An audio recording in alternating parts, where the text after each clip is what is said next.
everyone! Welcome back to our channel. In today's video, we are going to show you how to make a vegetarian sandwich. Before we go into the video, don't forget to click the subscribe button and hit the gray bell to check out our next video.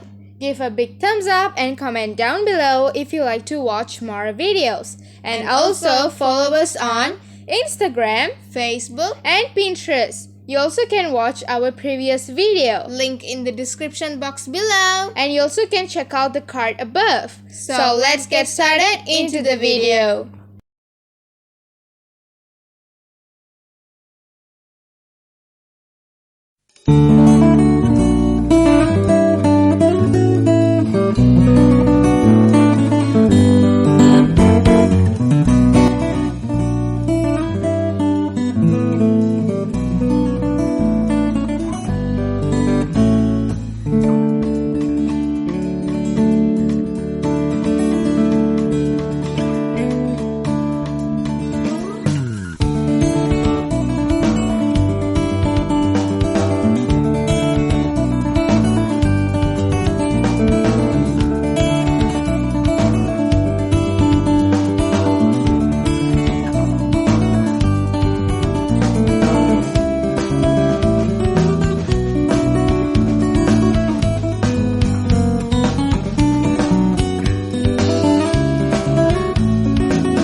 wrap up this video, don't forget to subscribe to our channel and give a big thumbs up if you like this video. See ya!